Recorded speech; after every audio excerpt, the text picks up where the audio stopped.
Yun, nagpunta nga ako dyan sa bayan at ayan ang nakita ko sa plaza. Meron dyang mga bilin. Ayan, kung saan ay yung dahil nga sa panganakan ni Kristo. Ayan, yan po yung bilin na nakita ko. Ano yata yan? Pa-contest. Ayan, yan yung una kong bilin na nakita. Videohan ko yan.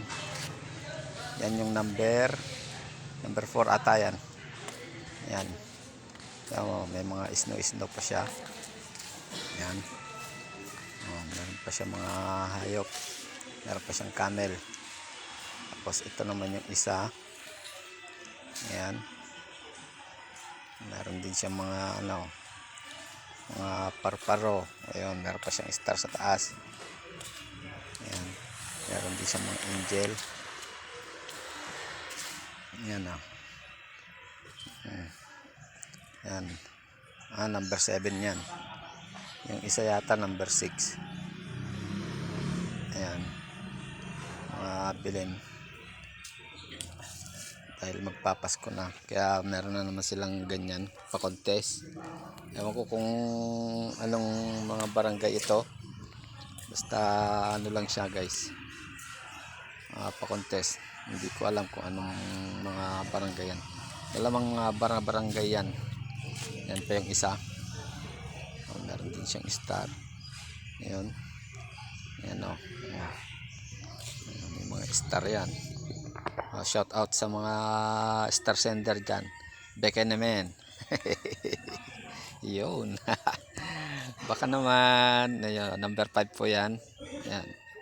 Tingnan nyo naman, no? May mga snow pa. Ayan. Ito yung isa. Yan pa.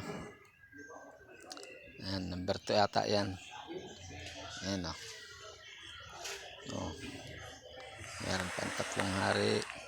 Merong mga camel, may tupa. Ayan.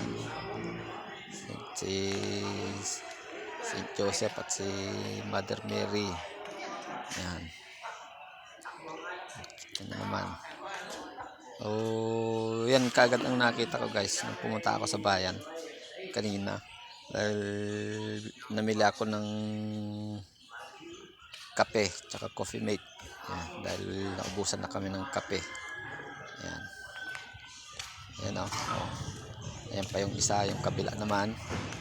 Pinuntahan ko yan. Oh. So, sa December 25 daw, malalaman guys kung sino ang nanalo dyan sa bilin contest na yan. Ayan o. Oh. So, parang mas nagandahan ako doon sa una kanina. Una nating binidyohan. Yan. Tapos, ano pa? Sa Pwede Sporty pa raw? I-announce? maganda rin ito. Tsaka yung una kanina maganda rin. Sa una kung sino.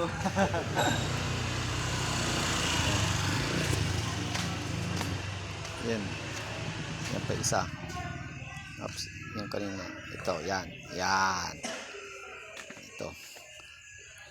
Sa akin, palagay, pang number 3 ito. Para sa akin lang ha. Pang number 3 ko yan. Kasi, ganda rin. Okay din naman.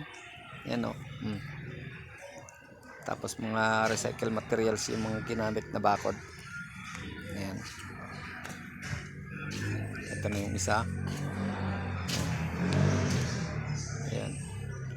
Wala si Baby Jesus. Bilin contest nga yan guys. At yan ang nakita ko kagad sa bayan. Ayan. Oh, ito pa yung isa. Ito na yata yung panghuli. Ayan. Hindi ko pa alam kung anong mga barangay ang may gawa nito mga to. Ayan, meron pa siyang gold bar. Ayan. 3 hari.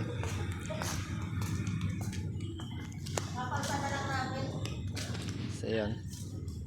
Yan yung nakita natin guys.